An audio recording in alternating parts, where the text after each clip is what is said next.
प्रिय दिव्यात्मन,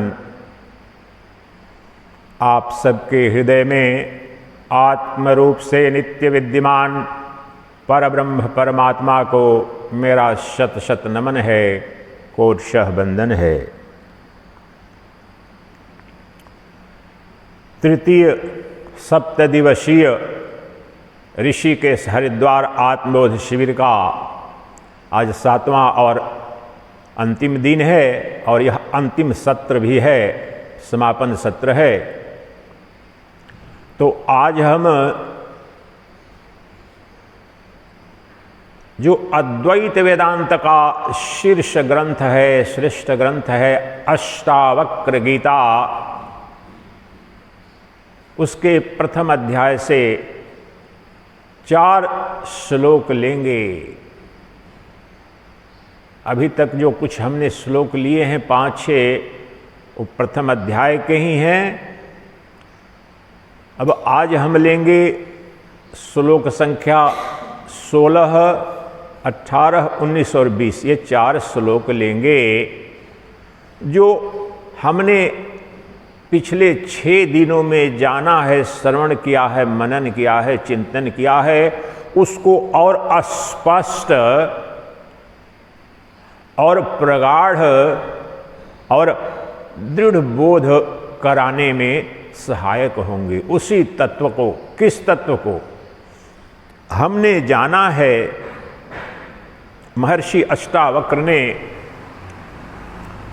कहा कि अपने चित्त की शुद्धि कर लो, निर्मल कर लो, और उसके पश्चात तुम यह जानो कि तुम पंचभूतों के संघात नहीं, तुम पृथ्वी नहीं, जल नहीं, अग्नि नहीं, वायु नहीं, आकाश नहीं, न इनके संघात हो, अर्थात तुम शरीर नहीं, तुम शरीर के अंदर नित्य आत्म रूप से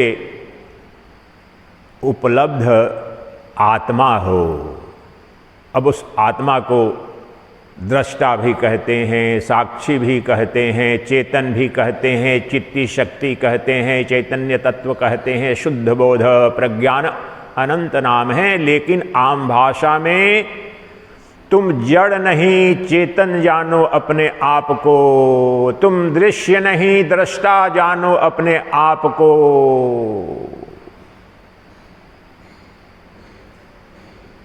तुम शरीर नहीं, शरीरी जानो अपने आप को। तुम देह नहीं, देह का नित्य प्रकाशक जो देही है तुम्हारे अंदर, वह देही हो, तुम अपने को देही जानो।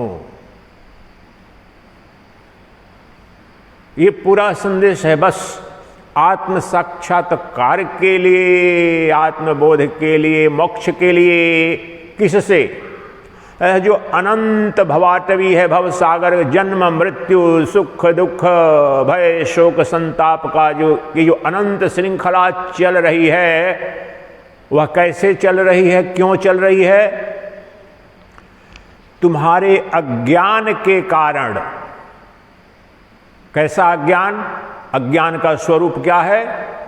बस इतना भर अज्ञान है तुम्हें भ्रम हो गया है कि ये जो शरीर है वह मैं हूं, ये शरीर मेरा है, और मेरा परिचय, मेरा व्यक्तित्व, मेरा अस्तित्व शरीर ही है, शरीर तक ही मैं सीमित हूं। तो शरीर तादात्म्य तुम्हारी मूल अविद्या है, तुम्हारा मूल भ्रम है, और यही समस्त अमंगल का, जन्म मृत्यु का, शोक का, संताप का कारण है।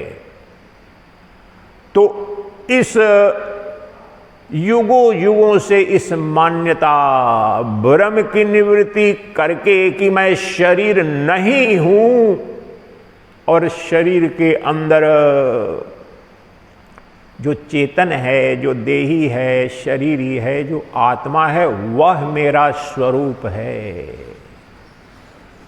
ये हमने जाना पिछले 6 दिनों में। बस अपने को जब तक शरीर मानोगे तो तुम्हारे दुखों की आत्यंतिक निवृत्ति और परमानंद की प्राप्ति का कोई उपाय नहीं है। और हमने पहले दिन ही जाना था कि दुखों की आत्यंतिक निवृत्ति और परमानंद की प्राप्ति ही हमारी सभी जीवों की अंतर्भूत कामना है।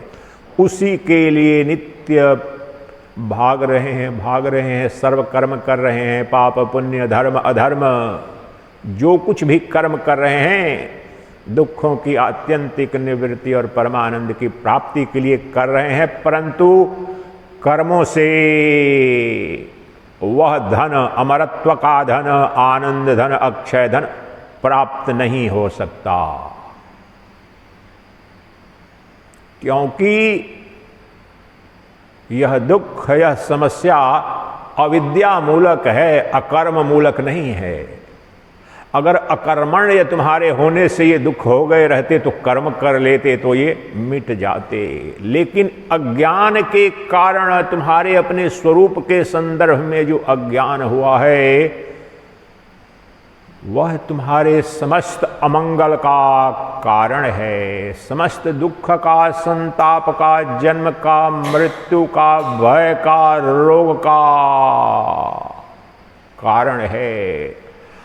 अब तुम यहीं और अभी जानो कि यहीं और अभी तुम्हारी अनुभूति में जो साक्षी चेतन है, जो दृष्टा है, प्रति क्षण के तुम्हारी प्रत्येक अनुभूति का जो प्रकाशक है, जो दृष्टा है, और तुम्हारे इस शरीर की भी प्रत्येक क्रिया को अनुप्राणित, संचालित करने वाली सत्ता है, वही तुम्हारी आत्मा है। तुम्हारी प्रत्येक गतिविधि में, तुम्हारी प्रत्येक क्रिया में, तुम्हारे प्रत्येक बोध में वह चैतन्य नित्य अभिव्यक्त हो रहा है, परंतु अज्ञान के कारण तुम्हें दिख नहीं रहा है। ये अगले जो 4 श्लोक लेने जा रहे हैं इसे और स्पष्ट कर देंगे कि क्यों नहीं दिख रहा है। जो कि नित्य हजारों सूर्य का जो तेज है उससे भी प्रचंड तेज से मेरी आत्मा नित्य भासित हो रही है, प्रकाशित हो रही है, फिर भी अज्ञान के कारण हम कहते हैं मैं आत्मा को नहीं जानता। जो अजर अमर अविनाशी सर्वशक्तिमान सर्वव्यापी आत्मा है उसको मैं नहीं जानता। तो उस आत्मा को जो नित्य उपलब्ध है, तुम्हारे अंदर भी तुम्हारे बाहर भी सर्वत्र, वहीं एक अद्वितीय चैतन्य तत्व ही इस सृष्टि का अधिष्ठान है, अर्थात सार है, तत्व है, पदार्थ है, द्रव्य है, बाकी सब कुछ कल्पित है। इसलिए मैं शरीर नहीं शरीरी हूँ, देह नहीं देही हूँ, दृश्य नहीं दृष्टा हूँ, जड़ नहीं चेतन हूँ। इस बोध में प्रगाढ़ रूप से कैसे प्रतिष्ठित हो जाएं, तो इसे और स्पष्टता से आज 4 श्लोक जो अष्टावक्र गीता के प्रथम अध्याय के हैं, 16, 18, 19, 20 बड़े क्रांतिकारी सूत्र हैं। अपने आप में प्रत्येक श्लोक अष्टावक्र गीता का परिपूर्ण विद्या है, विज्ञान है, परंतु अज्ञान से ग्रस्त जो जीव है उसके भ्रम के निर्मूलन के लिए बार बार उस सत्य का वह उद्बोधन कर रहे हैं, ताकि ये अनादि विद्या गहरे रूप में बैठ गई है वो छिन्न भिन्न हो जाए। तो वो 4 श्लोक क्या हैं जिन्हें लेने जा रहे हैं?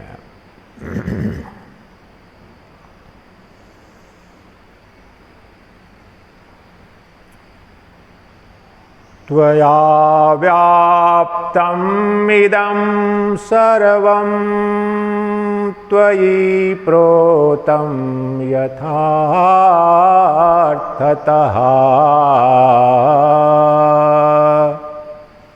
शुद्धबुद्धस्वरूपस्त्वं आगमः क्षुद्रचेतता।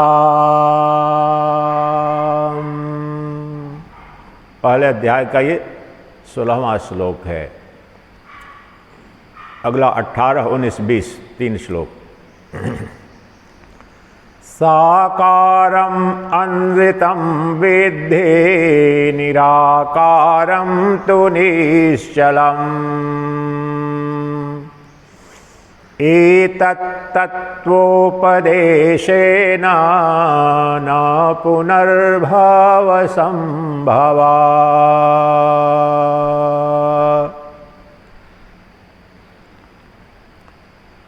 यथैवादर्शमध्यस्थे रूपेऽन्तः परितस्तु सः तथैवास्मिन् शरीरेऽन्तः परितः परमेश्वरः।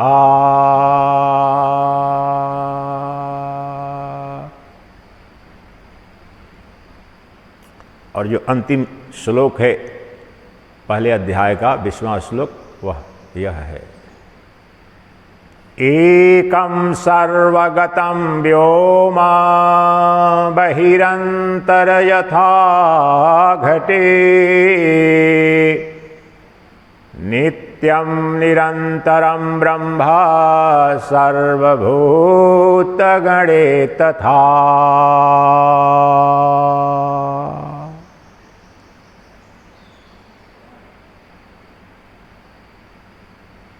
ऐसे क्रांतिकारी श्लोक हैं जिनको अर्थ भी पता चल जाए तो साक्षात ऊर्जा निधिध्यासन समाधि में ले जाती है।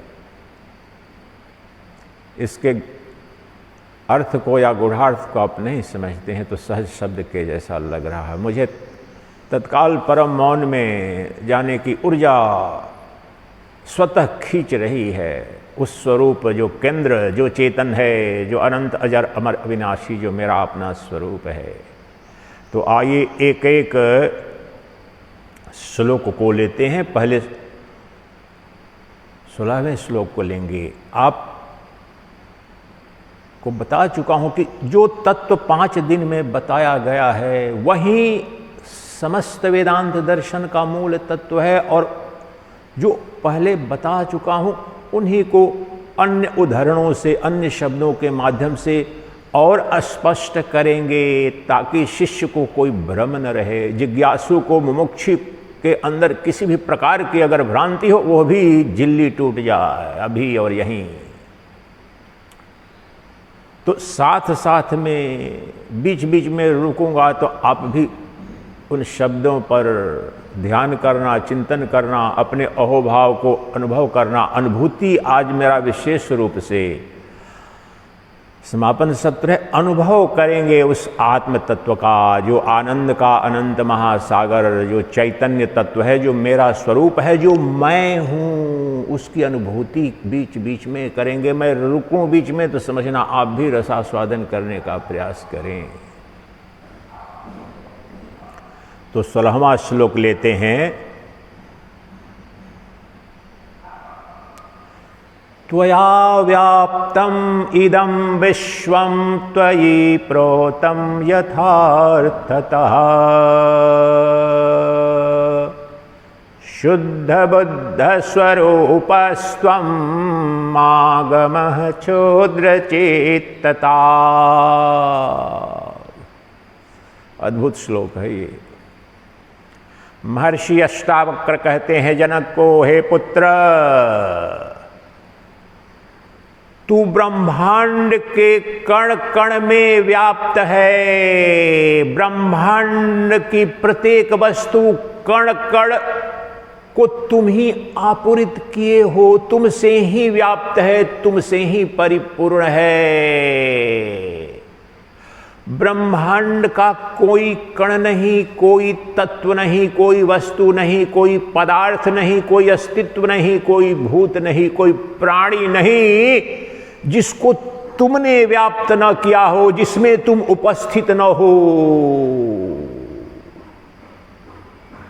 क्योंकि कैसे? मैं तो शरीर हूं, तो ये तो शरीर, तो यहां बैठा हूं आनंदोत्सव आश्रम के मंदिर में, छोटा सा शरीर नहीं, यह तुम्हारा भ्रम था। तुम्हारा स्वरूप पहचानो। शुद्ध बुद्ध स्वरूपस्त्वं मागमः क्षुद्र चेतता।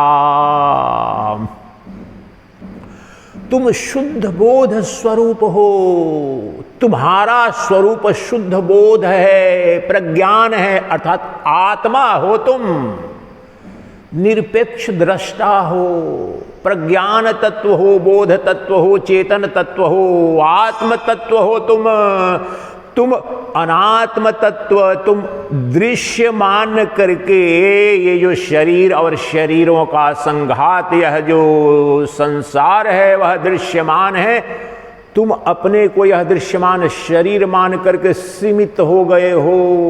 अब तुम सर्वव्यापी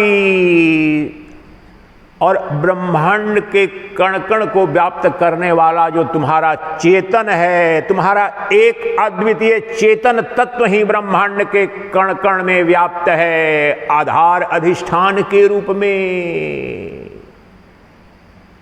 यह जानो शुद्ध बुद्ध स्वरूपस्तम आगमः क्षुद्र चित्तता। अंग्रेजी में बोलते हैं डोंट बी स्मॉल माइंडेड। कोई करोड़पति आता है किसी होटल में, आप जानते हैं कि उद्योगपति कोई हो, सब जानने वाले देखते हैं टीवी पे ये बहुत बड़ा उद्योगपति है। किसी छोटे चाय की दुकान पर आया अगर, और चाय वाले ने कहा कि हाँ बाबूजी 5 रुपए की चाय है 10 रुपए के, वह बोलने लगे अरे भाई देख ऐसा न्याय ना कर, 10 रुपए की कहाँ चाय मिलती है, 2 रुपया ले ले। तो उसके बारे में आप क्या बोलेंगे? Don't be small minded. तुम इतने विराट हो, तुम्हारे पास अकूत धन है और 1 रुपया तो अपने आप को समझ रहे हो। यही कह रहे हैं अष्टावक्र, कह रहे हैं जनक को कि डोंट बी स्मॉल माइंडेड। जनक को कह रहे हैं, अर्थात समस्त जीव को, मनुष्य को कह रहे हैं कि क्षुद्र मत बनो। तुम अपना परिचय नहीं जानते हो, भीख मांग रहे हो, मुझे ये दे दो वो दे दो। उद्योगपति का उदाहरण दिया, 1 रुपए का डिस्काउंट दे दो भाई, मुझे 2 रुपए का डिस्काउंट दे दो। सब्जी बाजार में, भाजी बाजार में बड़ी बड़ी गाड़ी से उतरेंगे, बोले नहीं लौकी 20 रुपए किलो नहीं 15 रुपए, मेरे को कल दिया था उसने, कर दो। यही तुम इस जगत में वह भाव किस रूप में, मुझे कोई प्रेम दे दो, मुझे आनंद दे दो, मुझे सुख दे दो, मुझे कोई सम्मान दे दो, मुझे कोई धन दे दो, मुझे कोई, ये सब तुम्हारी क्षुद्र बुद्धि अपने को शरीर मानने के कारण है।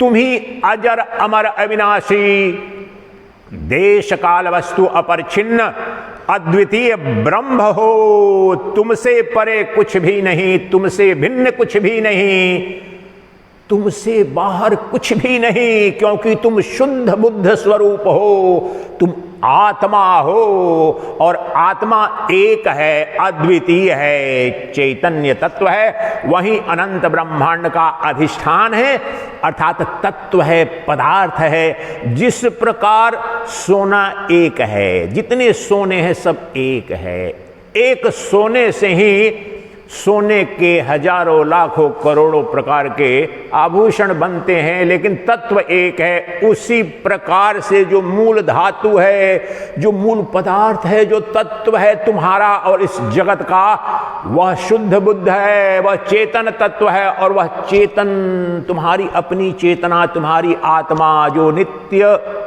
अनुभोक्ता के रूप में, दृष्टा के रूप में नित्य तुम, वह क्रियामान है, 1000 सूर्य से भी ज्यादा तेज से अनुभव कर सकते हो, परंतु तुमने क्षुद्र बुद्धि के कारण अपने को शरीर मान करके, यह जो नित्य मराही हुआ है शरीर, मैं तो ये शरीर हूं, मैं गोरा हूं, मैं काला हूं, मैं बालक हूं, मैं वृद्ध हूं, मैं सशक्त हूं, मैं कम, ये सब इस जड़ के परिचय हैं, तुम्हारी छाया के परिचय हैं, तुम्हारे परिचय नहीं है। अरे तुम तो वह विराट तत्व हो, निरतिशय बृहत ब्रह्म, एवर एक्सपैंडिंग ब्रह्म की जो तात्विक बृहत शब्द, जो ब्री धातु है संस्कृत में, ब्री निरतिशय जो बृहत है, जो जिसकी कोई सीमा नहीं और अनंत ब्रह्मांड की जो स्वतः सीमा है, वह निरतिशय ब्रह्म तुम हो, तेरा स्वरूप है। तुमसे विराट कोई नहीं, तुमसे ज्यादा शक्तिशाली कोई नहीं, तुमसे वैभववान कोई ज्यादा नहीं। तुम समस्त वैभव, आनंद, सुख, धन, शक्ति, ऐश्वर्य सबके अधिष्ठान तुम हो। तुम अर्थात तुम्हारी आत्मा। इसलिए क्षुद्र मत बनो। क्षुद्र अपने कोई उद्योगपति आया चाय पीने, जो उदाहरण दे रहा था, परेशान होगा, नहीं बाबा देखो 10 रुपए नहीं दूंगा चाय के कप की, नहीं नहीं ऐसा मत करो, मुझे 8 रुपया का दे दो चाय। अब देखो दुखी हो रहा है कि 2 रुपया, उसकी चेतना को देखो कि अच्छा 2 रुपया बच जाए। वो उद्योगपति है, मैंने देखा है। ये आपको असंभव लग रहा होगा, दिल्ली में सारे उद्योगपतियों, सारे मिनिस्टर, सारे के साथ आसपास रही है जिंदगी सन्यास के पूर्व की, ऐसी क्षुद्रता करते देखा है। कभी ऑटो वाले के 2 रुपया छुड़ाने के लिए झूठ बोल रहा है। हम सबके सब वहीं भ्रांति के कारण जीवन में कर रहे हैं। हम जो परिपूर्ण तत्व है, अजर अमर अविनाशी, जो आत्म रूप से मेरा तत्व है, सर्व ऐश्वर्य संपन्न हूं मैं, सौंदर्य मूर्ति हूं, प्रेम मूर्ति हूं, आनंद मूर्ति हूं, सर्वशक्तिमान, सर्वज्ञाता जो मैं चैतन्य तत्व हूं। एक आत्मा जो तुम्हारी अपनी आत्मा, ब्रह्म में मत रहना। ये सच्चिदानंद तो सन्यासी हैं, इनकी आत्मा तो हो सकती है, या कृष्ण या राम या ऋषि मनीषी कहते हैं, उनकी तो आत्मा एक है। राम की आत्मा, कृष्ण की आत्मा, इंद्र की आत्मा, ऋषि की, आदिशंकर की आत्मा, महावीर की आत्मा, बुद्ध की आत्मा, बड़े बड़े ऋषि मनीषियों की आत्मा। और तुम्हारी आत्मा एक तरह की नहीं है। शब्दों पर ध्यान देना, एक तरह की नहीं, एक ही है। मुझ उस एक चैतन्य में ही ब्रह्मा, विष्णु, महेश, राम, कृष्ण, आदिशंकर, अनंत ऋषि मनीषी, समस्त अनंत ब्रह्मांड की आत्मा, आत्म रूप से मैं ही हूं। इसलिए न भूत में, न भविष्य में, न वर्तमान में तेरे सिवाय कुछ हुआ न है, न होगा। तू वह विराट सत्य है, तू वह परमार्थिक तत्व है। तू यहीं और अभी अपने को शरीर न जान करके, शरीर तादात्म्य को भंग करके, शरीर का जो प्रकाशक अभी और यहीं जो तुम्हारी आत्मा है, वह जान और मुक्त हो जा। क्षुद्रता का त्याग कर। कैसी विराट बात कह रहे हैं। व्यवहारिक अर्थ में देखो, आपको आम रूप में लगता है अच्छा बाबा लोग सन्यासी बनते हैं, आत्मबोध, आत्मज्ञान, भगवान का भजन करते हैं, कहते हैं और इधर तुम त्याग कर दो, तुम छोड़ दो, भोजन मत करो, एक समय करो, भीख मांग करके।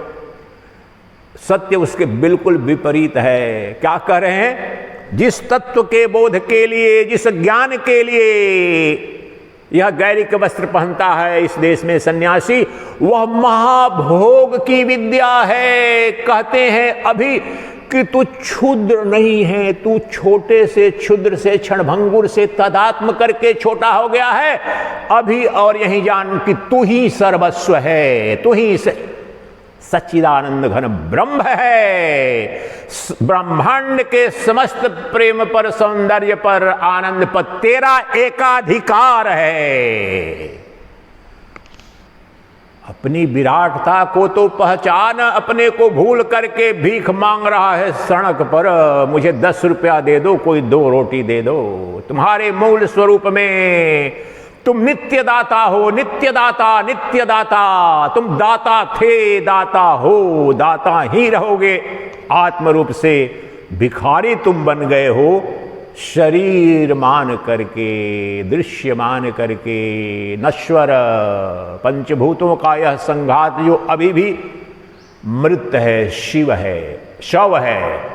शव के अंदर बैठा जो शिव है, वह इसे जीवित सा, क्रियमान सा, प्रेम का, सौंदर्य का, सुख का स्रोत होने की भ्रांति कराता है। मूल रूप से शव शव के अंदर सुंदर से सुंदर स्त्री हो, पुरुष हो, जब मर जाता है तो कैसा कुरूप लगता है, तुरंत आप स्मशान घाट पर ले जाते हैं। तब तक उसमें क्या था जिसके कारण वह मेरी प्रेयसी थी, मेरा प्रियतम था, मेरा सखा था, संबंधी था, जो सुंदर थी या सुंदर लग रहा था।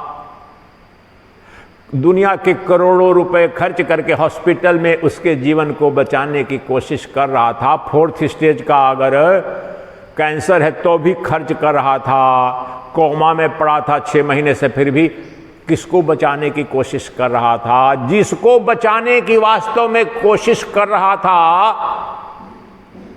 शरीर को, तो मरा ही था उस वक्त भी। लेकिन वास्तव में जो जीवित था उस समय, वो अभी भी जीवित है, सर्वत्र है, सर्वस्व है, वह आत्म तत्व है। अपनी विराटता को पहचानो, यह अष्टावक्र कह रहे हैं जनक को। श्रोता कोई साधारण नहीं है, विदेह जनक सम्राट हैं, नरेश हैं, मिथिला नरेश विश्वविख्यात हैं, उनकी ख्याति विद्वान है। उनको कह रहे हैं कि तू क्षुद्र मत बन, चाहे सम्राटों के सम्राट हो, दुनिया के बड़े धनवान हो, तो भी क्या, धीरू भाई अंबानी गए, JRD टाटा गए, भारत रत्न सबसे पहले उद्योग वो भी गए। कहाँ है भारत रत्न JRD टाटा? कहाँ है? सारे उद्योगपति, सारे राष्ट्रपति, राष्ट्राध्यक्ष, हीरो, हीरोइन, जिनके पीछे भागते हैं लोग, उसकी युवावस्था में एक झलक पाने के लिए, ऑटोग्राफ के लिए, आपके जीवन में, अपने जीवन में, जो फिल्मों में, हिंदी फिल्मों में जिनको देख करके उनके अभी के जाकर चेहरे देख लोगे, जुगुप्सा हो जाएगी आपको। और ऐसी सुंदरी, स्वप्न सुंदर जैसी ये हीरोइन दिखती थी, आज तड़प रही है एक सांस के लिए।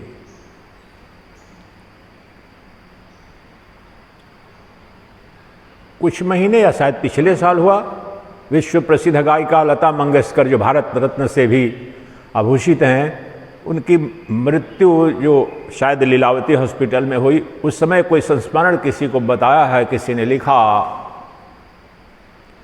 ये कथा या घटना सुनाने का तात्पर्य है कि जब आपके लिए जो बड़े श्रेष्ठ और सफल जीवन वाले लोग भी हैं, वास्तव में कितने दरिद्र हैं, कितने गरीब हैं, और इस जीवन से जाने के पहले उन्हें पता चल जाता है, समझाने के लिए बता रहा हूं। तो लता मंगेशकर ने कहा कि देखो, दुनिया की सबसे महंगी से महंगी गाड़ियां हैं, सबकी कतार मेरे बगले में पड़ी हुई है, उपहार में ही दे देते थे मुझे लोग। विशाल बंगला है मेरा, कितने नौकर चाकर हैं। मेरे हेयर ड्रेसिंग के लिए, जबकि कोई हीरोइन नहीं थी, फिर भी गायिका के रूप में भी पार्श्व गायिका थी, तो फिर भी 10 सेपरेट हेयर स्टाइलिस्ट लगते थे। दुनिया के सबसे कीमती आभूषण, सबसे कीमती परिधान वस्त्र सब है। दुनिया के महंगे से महंगे होटल, उनके लिखे, दुनिया के सबसे महंगे से महंगे होटलों में महंगे से महंगे भोजन मैंने खाया, जहां भी जाता था मिलता था। लेकिन आज मेरी अवस्था ऐसी है कि अंत में मुझे नमक और पानी पर जीवित रहना पड़ रहा है, इतना संपन्न होने के बावजूद। जिसके हेयर स्टाइलिस्ट 10 रखते थे, दर्जनों कुक थे, सेवक थे, आज वहीं 2 नर्सें हैं, परिवार के रूप में, सेवक के रूप में हॉस्पिटल की। जो इतनी करोड़ों की गाड़ियों में चलती थी, आज व्हील चेयर पर वहीं नर्स मुझे घुमा रही है। गाड़ी अपनी जगह पड़ी है, आज मेरी अवस्था यह है।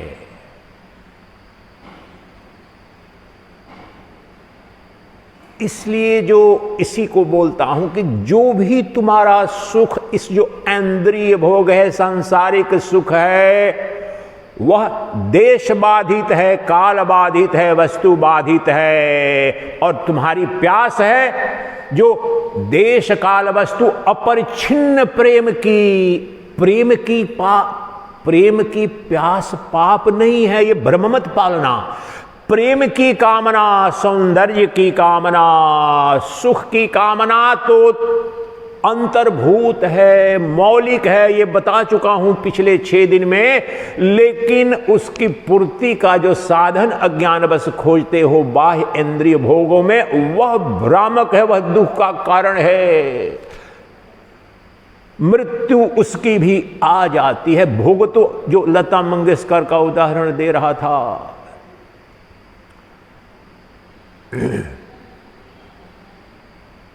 मैकन मुनरो का पता नहीं आप लोगों ने नाम सुना। 60 के दशक की विश्वविख्यात, सबसे विख्यात सुंदरी थी और हीरोइन थी। और 60 के दशक में सबसे यशस्वी वहां का राष्ट्रपति जॉन एफ कैनेडी हुए थे। बड़ी ख्याति थी। ही वॉज, बहुत ही देखने में भी सुंदर था। उसकी बहुत सारी प्रेमिकाएं हुआ करती थी जॉन एफ कैनेडी की। He was extraordinary brilliant.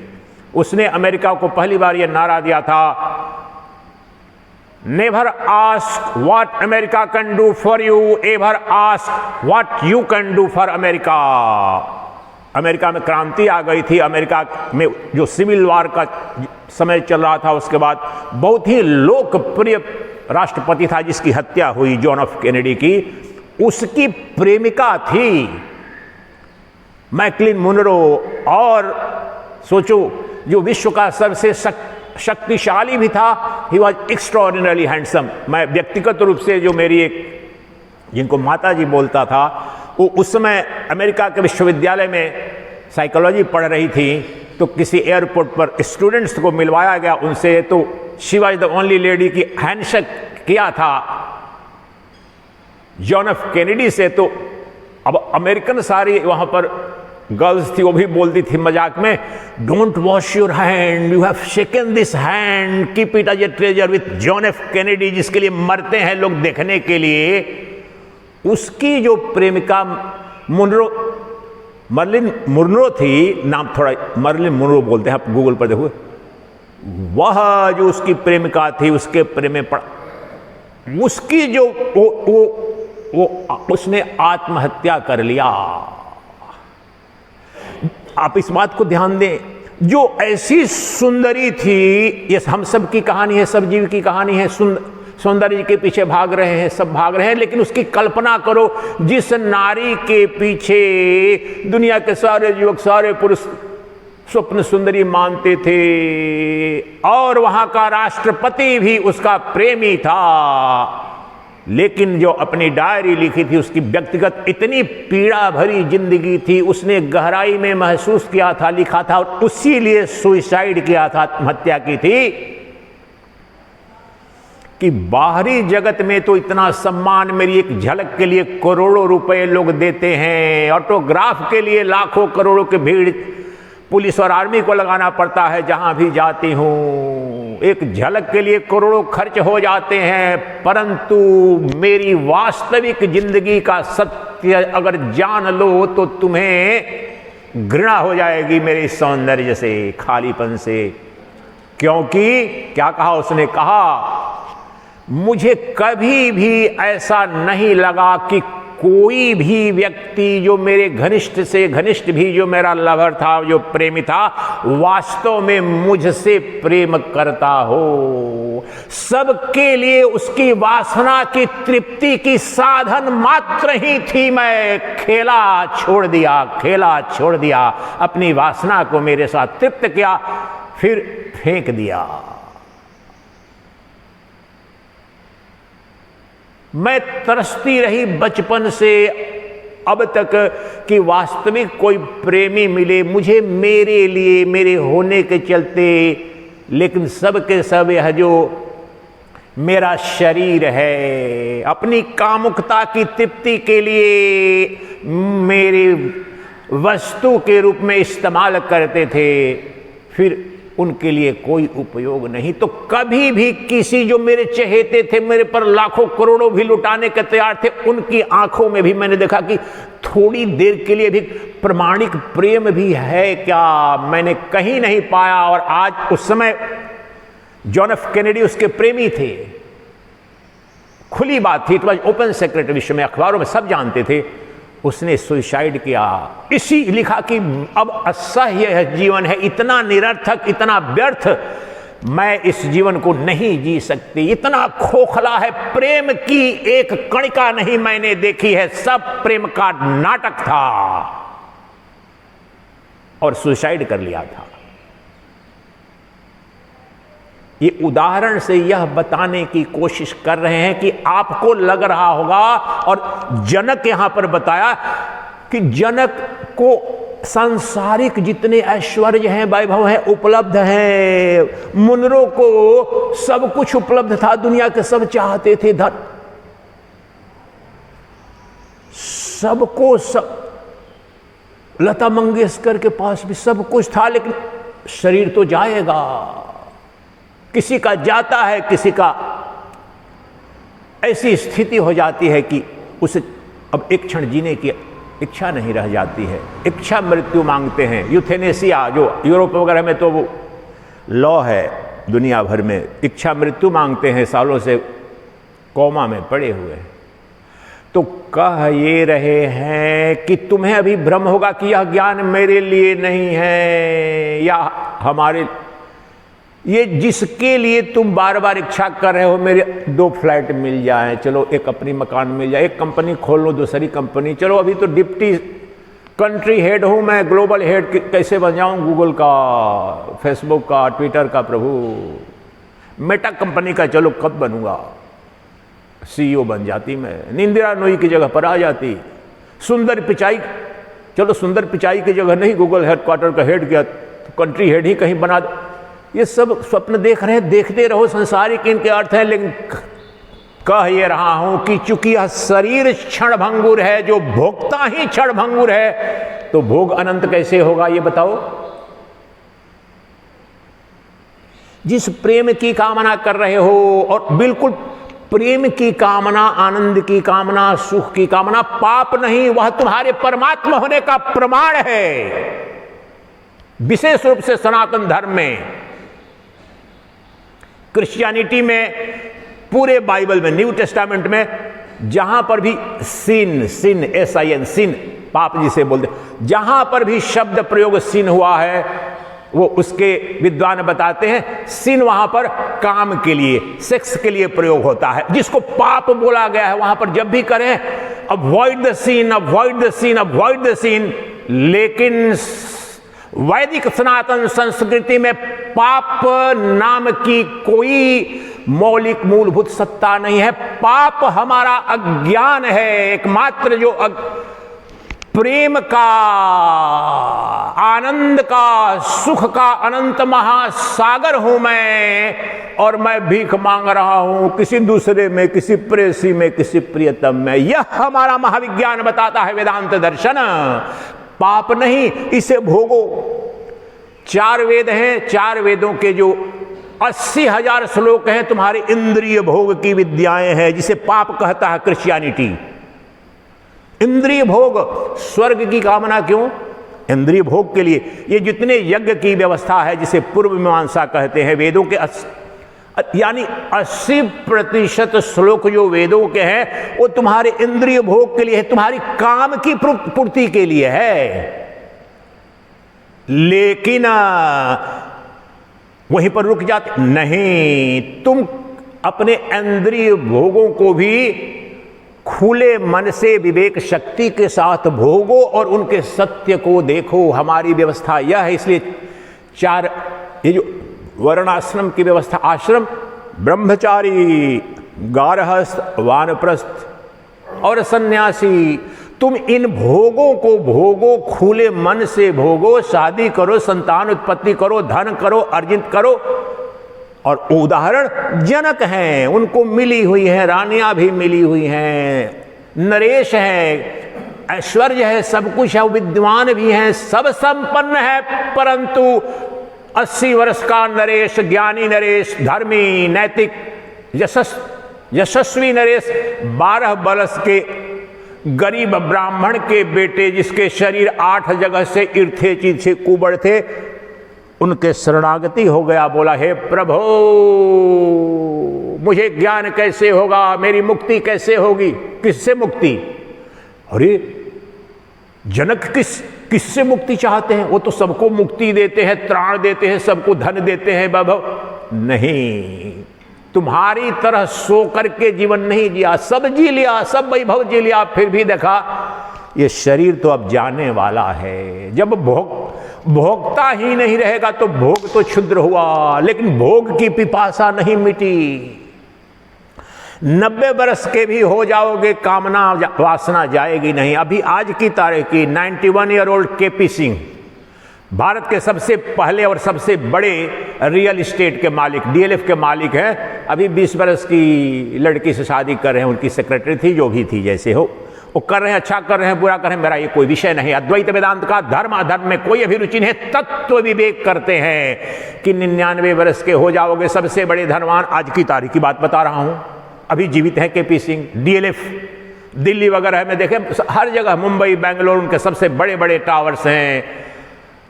इतने बड़े धनवान की आप उम्मीद करेंगे, इतना वैभवशाली जीवन जिया है, सब कुछ जिया। उसके एक एक टावर में एक एक फ्लैट, 10 करोड़, 20 करोड़, 50 करोड़ वाले भी फ्लैट्स हैं गुड़गांव वगैरह में, मुंबई में भी। वो भी 90-91 वर्ष की अवस्था में भी देखो उसकी वासना तृप्त नहीं हुई है, तो इसी को कहते हैं भिखारी। जब 20 वर्ष की अवस्था में तुम्हारी जो कामुकता थी, तुम्हारी इंद्रिय भोग की कामना था, अभी भी वैसे ही शरीर 90 बरस का हो गया, परंतु दरिद्रता वैसी की वैसी बनी है और युग युग तक बनी रहेगी अगर विवेक शक्ति का प्रयोग न करोगे। क्योंकि प्रेम की प्यास, सुख की कामना, सौंदर्य भोग की कामना प्रमाणिक प्यास है, क्योंकि मूल रूप से तुम सच्चिदानंद घन ब्रह्म हो। जो ब्रह्म आनंद मूर्ति है, प्रेम मूर्ति है, सौंदर्य मूर्ति है, अपने से बिछुड़ गया है तो कामना तो होगी ही। भूल गया है, कभी का राजा था, अपने किसी ने, दुश्मन ने निकाल दिया, पैदा हुआ राजघराने में, राज परिवार में, ठाट बाट देखा, अब दुश्मन ने उसे कहीं निकाल दिया है, तो उस बच्चे की शान तो नहीं चले जाएगी, तड़पेगा, उसे कामना तो होगी मैं भी शासन करूं। तुम्हारे अंदर जो भोग की, ऐश्वर्य की, प्रेम की कामना यह प्रमाणित करती है कि तुम ही सच्चिदानंद घन ब्रह्म हो। अगर कोई कामना है तो कामना की पूर्ति का साधन भी होना चाहिए। तुम यह मान लिए हो, अज्ञान यही है कि तुम सोचते हो ये क्षणभंगुर, एक प्रेयसी, एक प्रियतम, एक मकान, एक दुकान, एक प्रधानमंत्री का पद, एक सीईओ का पद तुम्हें तृप्त करेगा। नहीं करेगा, क्योंकि तुम ही नश्वर हो, तुम्हारा शरीर जिसे मान रखे हो। इसलिए हे जनक, तुम क्षुद्र मत बनो, तुम अपनी विराटता को पहचानो। तुम आनंद के अनंत महासागर हो, तुम प्रेम के सागर हो, तुम सौंदर्य मूर्ति हो। तुमसे परे न सौंदर्य की कोई कणिका है, तुमसे बाहर न कोई सुख है, क्योंकि ब्रह्म त्वयि व्याप्तम इदम विश्वम त्वयि प्रोतम यथार्थतः शुद्ध बुद्ध स्वरूपस्तुम मागमः क्षुद्र चित्तता। तुमने अपने को शरीर मान करके अपनी क्षुद्रता को खरीद ले लिया है, मोल ले लिया है। मरने के लिए डर रहे हो, भयग्रस्त हो रहे हो, दुखी हो रहे हो, सुख की कणिका के लिए भीख मांग रहे हो। Don't be small minded, know your reality. अपने सत्य को जानो, that is vaster than the vastest, greater than the greatest, bigger than the biggest. कौन? तुम्हारी अपनी आत्मा, जो विराट से भी विराट है, जो महान से भी महान है, जिससे वृहत कुछ भी नहीं। वास्तव में उससे परे कोई तत्व ही नहीं है। मेरी चैतन्य आत्मा में ही यह अनंत जगत, सूर्य तारे अनंत कल्पित हैं। सूर्य की सत्ता मुझसे, चंद्र की सत्ता मुझसे, ब्रह्मा की सत्ता मुझसे, विष्णु की सत्ता मुझसे, इंद्र की सत्ता मुझसे। मेरी सत्ता स्वयंभू है। मैं स्वयंभू सच्चिदानंद घन ब्रह्म हूं। यह विराट तत्व जानो हे जनक। और अपनी उस विराटता को यहीं उपलब्ध हो जाओ।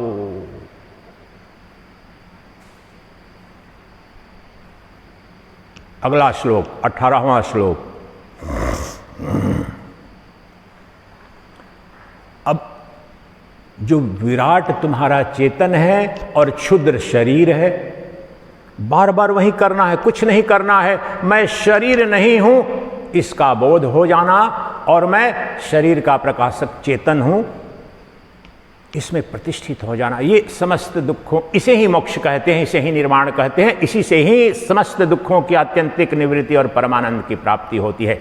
तो इसको और वैज्ञानिक रूप से बड़ी सरल विधि अगले सूत्र में बता रहे हैं कि कैसे मैं पहचानूं। 5 दिन से पहचान ही बता रहा हूं कि शरीर, अच्छा, और आत्मा किधर है भाई? आत्मा दिख तो नहीं रही है, तो बता रहे हैं कि कैसे पहचानो। अलग करो आत्मा को अनात्मा से, शरीर से शरीरी को, देह से देही को, नश्वर को अनश्वर से, क्षुद्र को विराट से।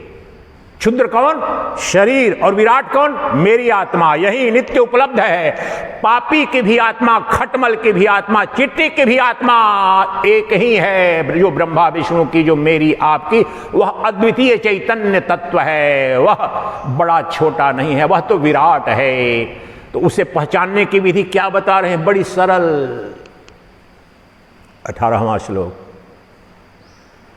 साकारम अनृतम विद्धि निराकारम तु निश्चलम एतत्तत्त्वोपदेशेन न पुनर्भव संभव। इतना सीधा स्पष्ट एक वाक्य में सब बोल दिया। जहां भी तुम्हें दृश्य दिखे वो जानो कि नश्वर है, वह झूठ है, वह मिथ्या है, माया है। और जहां भी निराकार है वह सत्य है, वह आत्म तत्व है, वह शाश्वत तत्व है। यह जानम। साकारम अनृतम विद्धि। जो साकार है, जो कुछ भी जिसका आकार है वो अनृत है, अर्थात असत है, मायामय है, जिसकी सत्ता नहीं है। निराकारम तु निश्चलम। और जो निराकार है वह निश्चल है, वह शाश्वत है, सनातन है, एकमात्र सत्य है। क्या कहा? जिसका आकार है वह माया है, झूठ है, मिथ्या है, उसकी सत्ता नहीं, भ्रम हो रहा है। लेकिन जो निराकार है, जिसकी आकृति नहीं, उसे तुम सत्य जानो, वो निश्चल है। देश काल वस्तु अपरिच्छिन्न है, उसका जन्म नहीं, उसकी मृत्यु नहीं। बस बोलते हैं एतत् तत्वोपदेशेन न पुनर्भव संभव। तत्वोपदेश कह रहे हैं अष्टावक्र इस पंक्ति के संदर्भ में कि तुम अपने को निराकार जानो, साकार से तादात्म्य विक्षेप कर को। इतना ही ज्ञान है, इसके अलावा कोई ज्ञान नहीं है। बस इसको जान लो, अभी तुम मुक्त हुए। एतत् तत्वोपदेशेन। जो सारे उपदेश का तात्पर्य, सारे ग्रंथों में, अद्वैत वेदांत दर्शन में, लाखों ग्रंथों में जो वर्णित, भगवत गीता में, उपनिषद में, ब्रह्मसूत्र में और अनंत सैकड़ों प्रकरण ग्रंथों में, बस यही उपदेश है। उपदेश का सारांश का, जो साकार है वह अनित है, असत्य है, कल्पित है, मायामय है। और जो निराकार है वह सत्य है, वही आत्मा है, वह परमात्मा है। बस इतना ही ज्ञान है, इसके परे कोई ज्ञान नहीं। बस यह जान लो और यहीं और अभी जन्म मृत्यु के बंधन से छूट जाओ। आनंद के अनंत महासागर की जो प्यास थी वह अभी और नित्य उपलब्ध है। तुम प्रेम सागर हो, तुम आनंद मूर्ति, चैतन्य मूर्ति, सौंदर्य मूर्ति हो। अभी उपलब्ध हो गया, इसके आगे कुछ नहीं जानना। तो यहाँ पर प्रश्न उठेगा कि प्रभु कहने में तो आपको बड़ा आसान लगा और विज्ञान बिल्कुल दे दिया, लेकिन अब तो बताओ कि इस साकार को तो हम समझ रहे हैं, लेकिन निराकार क्या है प्रभु? What is formless?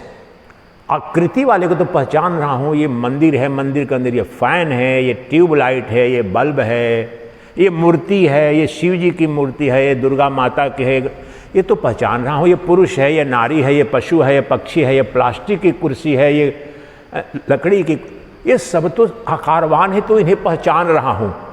इसको पहचान रहे हो तो ये भी बहुत बड़ा शुभ संकेत है कि उन्होंने क्या कहा, इस सब को तुम निषेध कर दो।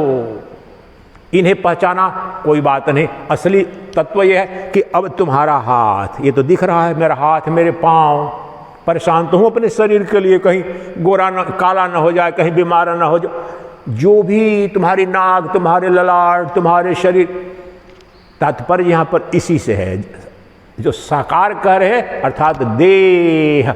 और ये समस्त जगत क्या है? देहों का समूह है। देह से भिन्न कुछ भी नहीं है। जैसे गेहूं की बोरी खरीदी, चावल की बोरी खरीदी, एक उसमें से निकाला गेहूं, अच्छा भाई सारे गेहूं को या चावल को निकाल के देखो कि सब अलग अलग क्या है।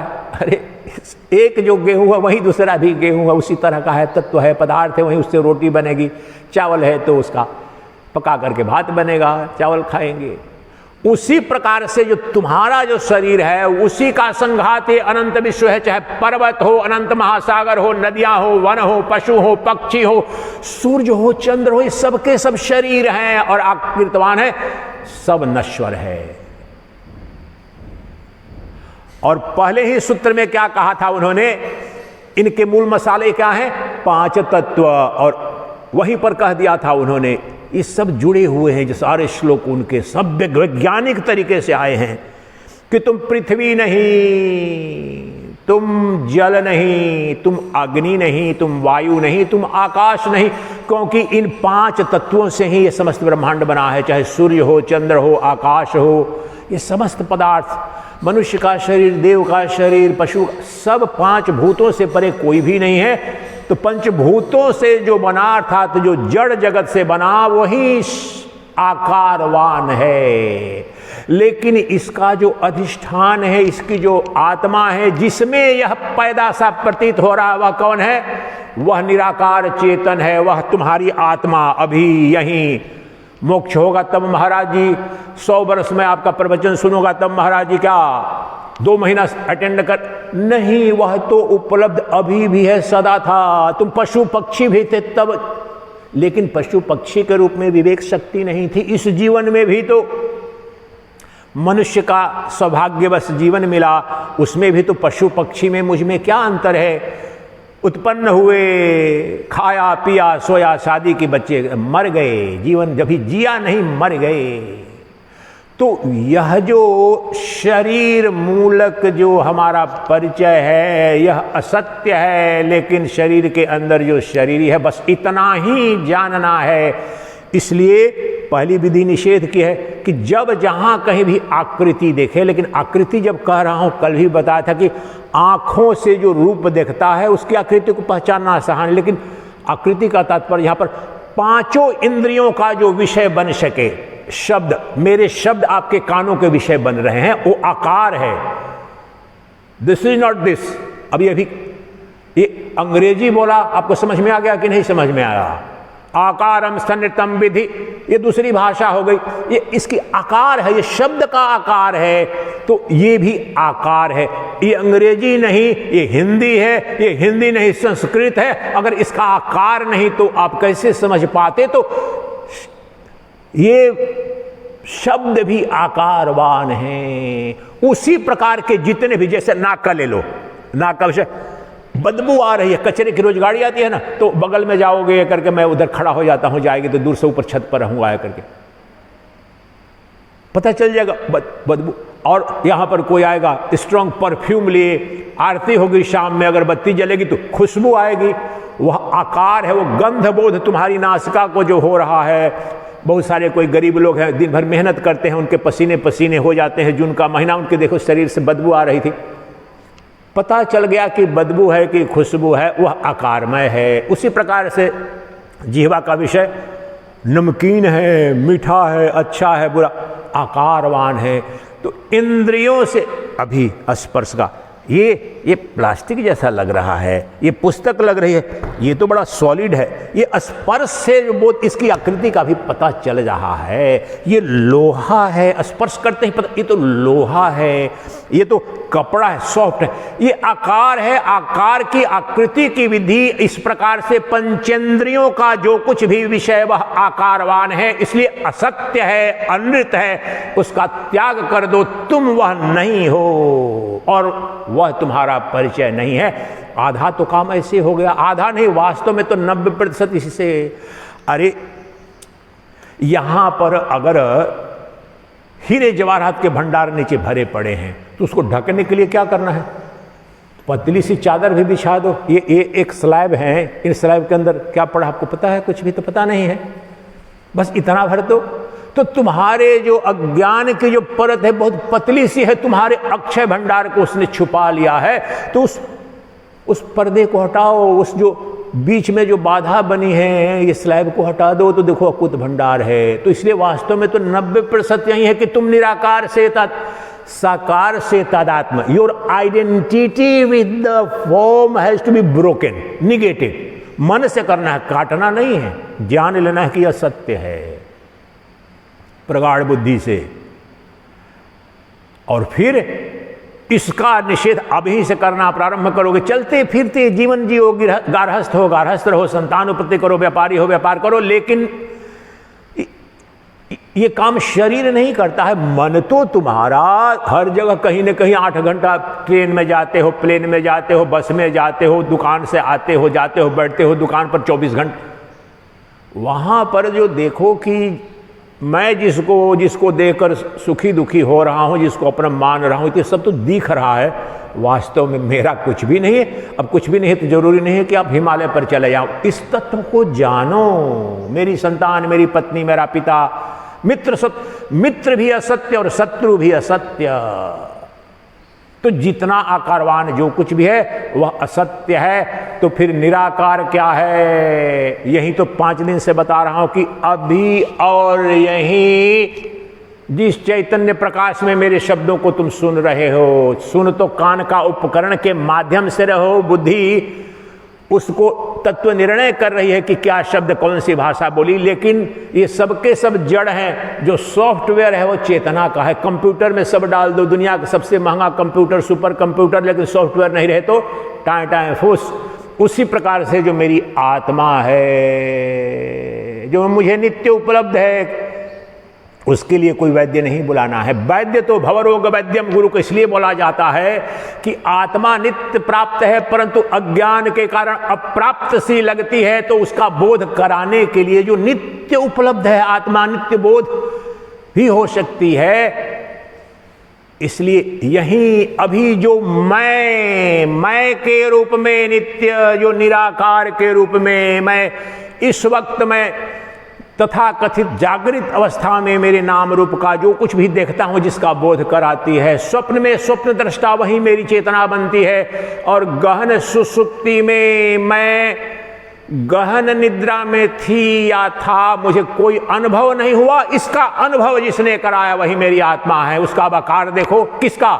वास्तव में जब कह रहे हैं कि तू साकार नहीं, तू निराकार हो, तुम चेतन हो, आत्मा हो, वो कौन है? वह तुम हो।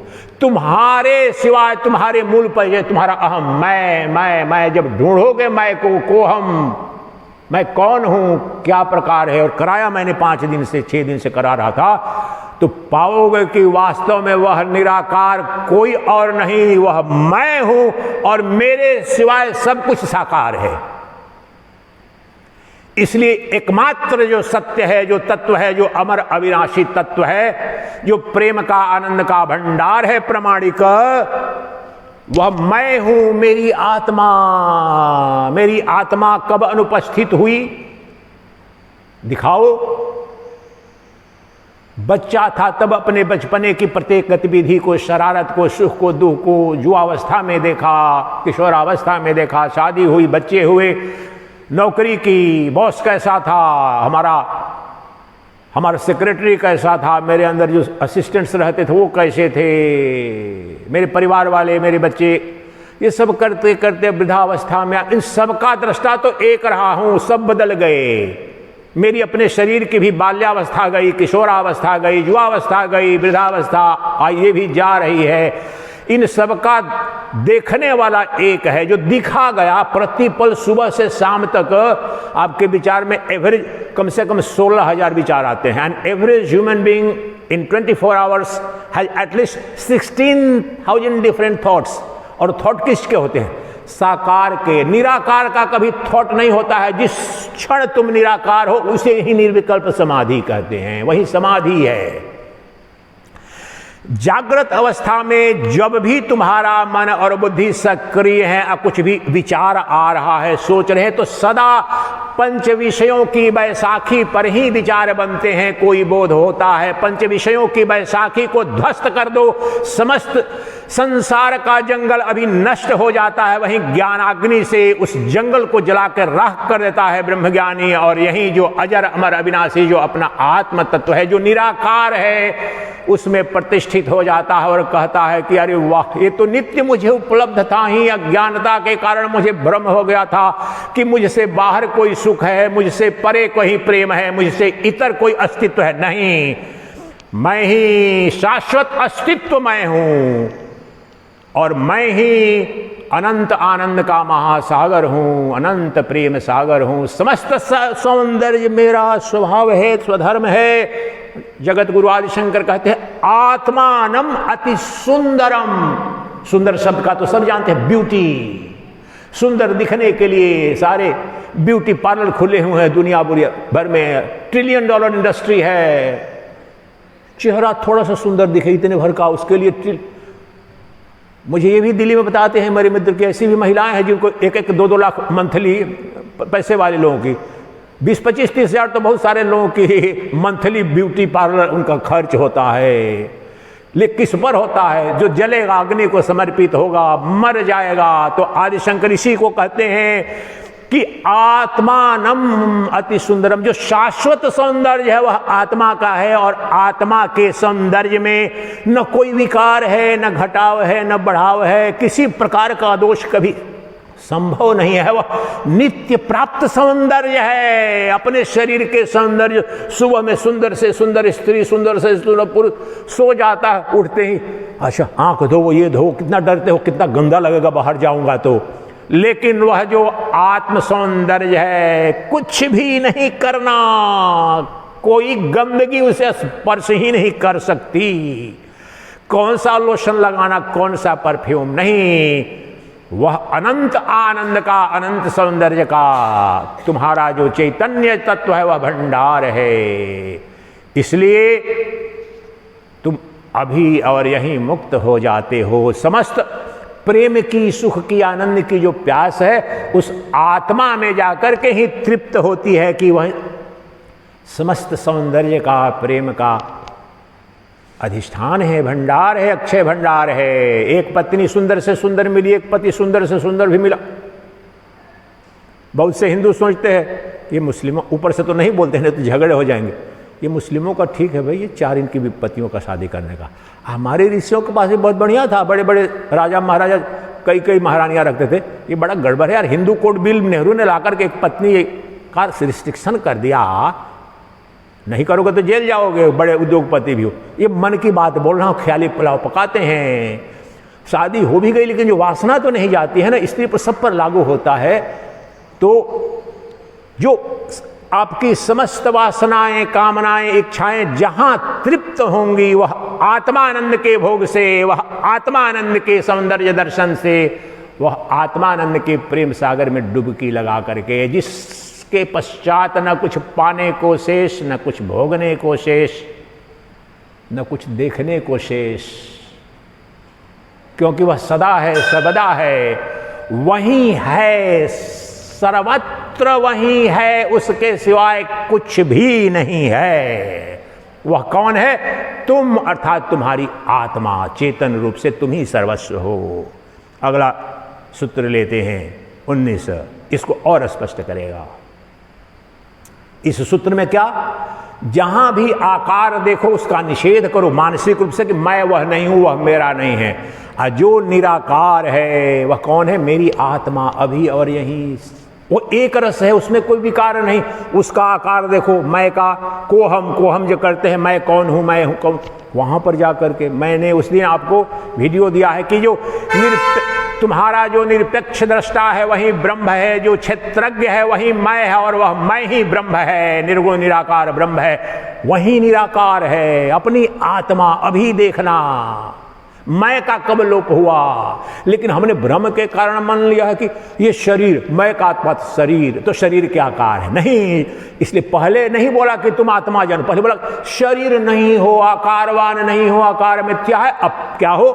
निराकार हो। तो अब इसको और स्पष्ट करते हैं अगले श्लोक में। बहुत सुंदर उदाहरण है ये, मेरा बहुत ही फेवरेट अगला जो सूत्र बोलने जा रहा हूं, दर्पण का उदाहरण है।